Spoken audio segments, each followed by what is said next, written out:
Pierre Bourdieu, c'était un grand sociologue français mondialement connu. Dans cette vidéo, je vais vous proposer une critique de la société qu'il défendait. Je vais notamment essayer de vous démontrer qu'il défendait en réalité une société où tout le monde a les mêmes chances de devenir exploiteur. Je sais que c'est un penseur qui a une très forte autorité intellectuelle en France, donc je vais vraiment essayer d'être rigoureux dans ma démonstration, et les partisans de Bourdieu, vous pouvez tout à fait me dire à quel moment vous pensez que mon raisonnement est faux, et si vous pensez que j'ai tort. Tout d'abord, je vais essayer de souligner les qualités de Bourdieu, parce que c'est quand même un penseur qui a énormément apporté sur le plan de la sociologie, et ça me permettra du coup de rappeler ses grandes idées. Pierre Bourdieu, il s'est fait connaître en 1964 avec son ouvrage Les Héritiers, qu'il a écrit avec Jean-Claude Passeron. Il a écrit cet ouvrage en pleine période de démocratisation de l'enseignement secondaire en France, puisque avec la réforme Berthoin de 1959, l'obligation scolaire, elle est passée de 13 ans à 16 ans pour tous les élèves, y compris les élèves issus de milieux populaires. Du coup, les penseurs libéraux dits de gauche ont eu tendance à cette époque à défendre que l'école républicaine serait devenue une institution qui permet l'égalité des chances de réussite scolaire, indépendamment du milieu social des enfants. Et c'est exactement là que Pierre Bourdieu a constitué une petite révolution, puisqu'il a démontré, statistiques à l'appui, que malgré la démocratisation de l'école et l'égalité formelle entre les élèves, il y avait toujours des inégalités abyssales. Il avait souligné notamment qu'un fils d'ouvrier avait environ 1% de chance d'accéder à l'enseignement supérieur, alors qu'un fils de cadre supérieur avait lui 60% de chance d'y accéder. Autrement dit, au moment où Bourdieu publie son livre, à la naissance, un enfant du prolétariat a environ 60 fois plus de chances qu'un enfant de la bourgeoisie d'accéder à l'enseignement supérieur. Donc Pierre Bourdieu a donc eu le mérite de détruire l'idée qu'il existerait une égalité des chances à l'école. Le fait que tous les citoyens aient accès aux mêmes enseignements et aux mêmes professeurs n'a pas du tout été une garantie qu'ils aient les mêmes chances de réussite à l'école. Il y a une relation statistique très forte entre l'origine sociale des élèves et leurs résultats scolaires. Et un autre apport de Bourdieu a aussi été de démontrer que cette inégalité des chances, elle n'est pas seulement due à des inégalités économiques, si on résume entre riches et pauvres, mais aussi à des inégalités culturelles. On observe que les inégalités de réussite scolaire ne sont pas expliquées complètement à partir des inégalités économiques. Pour résumer, retenez que les deux principales contributions de Bourdieu ont été premièrement de démontrer qu'il n'y a pas d'égalité des chances à l'école, et notamment pas d'égalité des chances entre les différents milieux sociaux, et deuxièmement que cette inégalité des chances s'explique par des inégalités culturelles et pas seulement par des inégalités économiques. Maintenant, passons à la critique. Bourdieu, c'était surtout quelqu'un qui dénonçait le mythe de l'égalité des chances à l'école, mais il préconisait quand même la recherche de l'égalité des chances. C'est-à-dire qu'il défendait une société dans laquelle il y aurait une égalité des chances de performer scolairement selon ses capitaux de départ. Donc capital économique, capital culturel, capital symbolique ou capital social. Et d'ailleurs, la dernière phrase du livre Les Héritiers, elle est parfaitement claire sur cette intention qu'avait Bourdieu.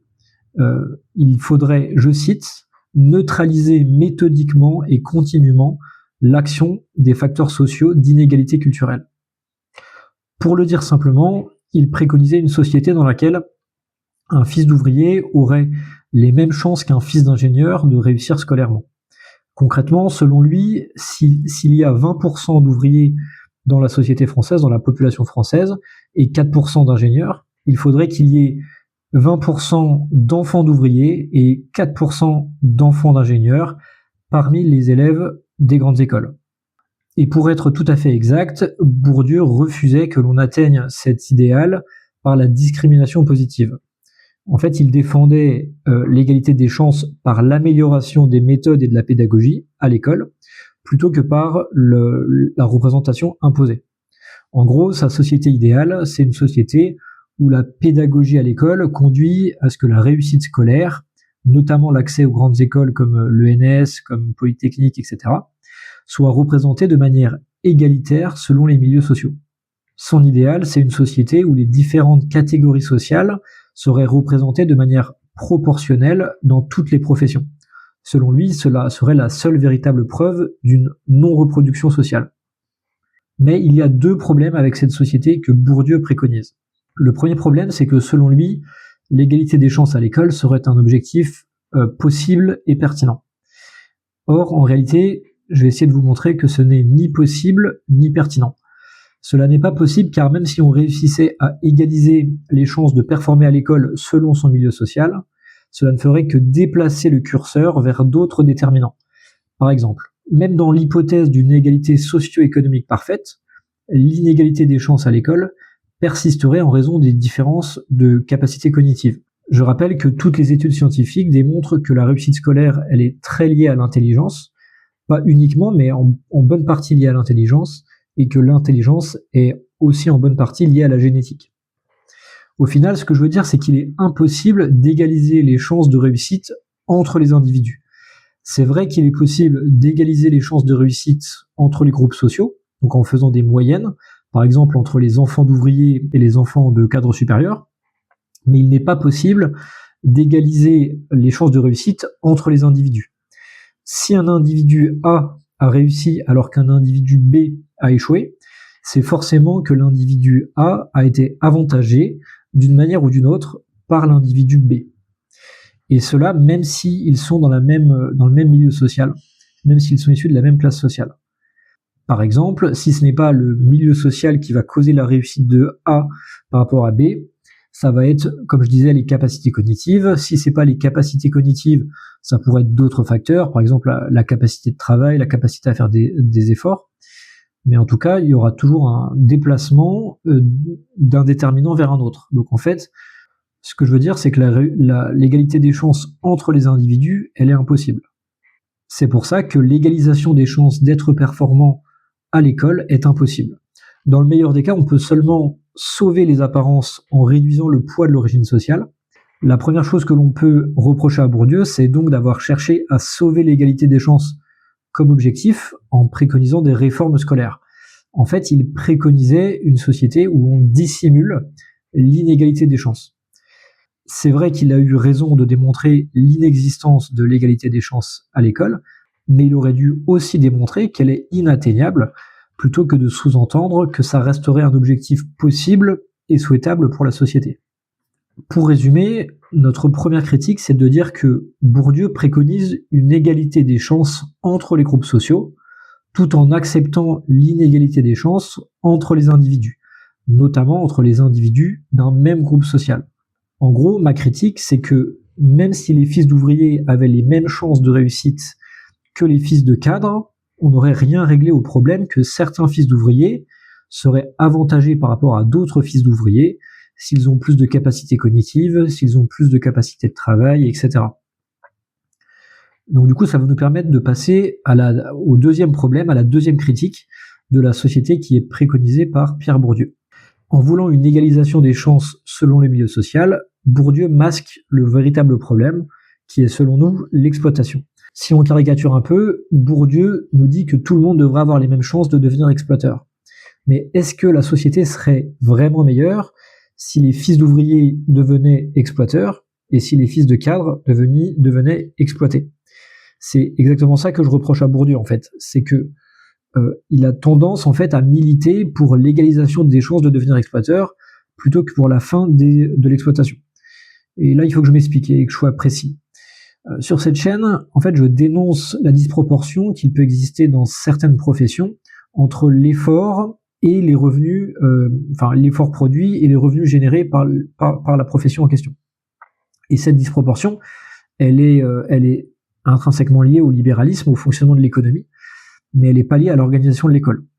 On pourrait totalement révolutionner l'école, ça ne changerait rien à la problématique de fond, c'est-à-dire qu'il y aurait toujours certains individus qui peuvent jouir de revenus énormes pour peu de travail. Et en faisant la promotion de l'égalité des chances à l'école, Bourdieu masque que le véritable problème est en fait dans l'économie.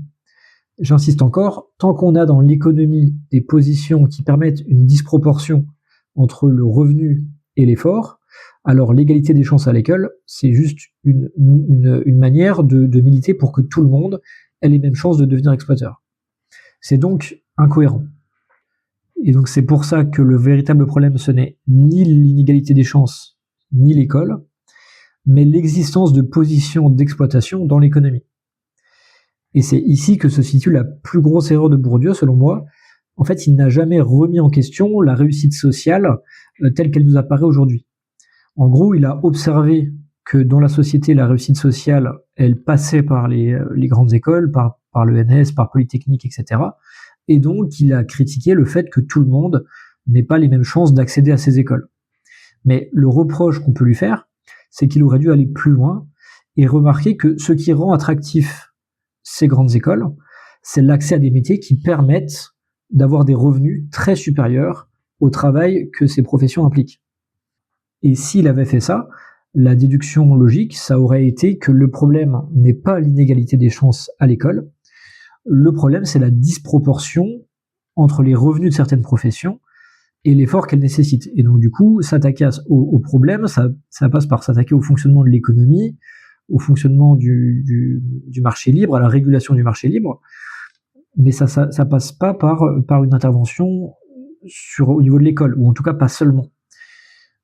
Encore une fois, le problème est dans l'économie, il n'est pas dans l'école. Pour résumer cette vidéo, il est vrai que Bourdieu a eu l'immense mérite de réfuter l'idée qu'il existerait une égalité des chances de performer à l'école. Donc ça, c'est un point très positif de Bourdieu. Mais par contre, les critiques que l'on peut lui faire, c'est qu'il défendait que l'égalité des chances entre les groupes sociaux était un objectif souhaitable, alors qu'en réalité, c'est simplement une manière de masquer l'inégalité des chances entre les individus. Et à nouveau, pour vous donner un exemple, on pourrait totalement révolutionner l'école.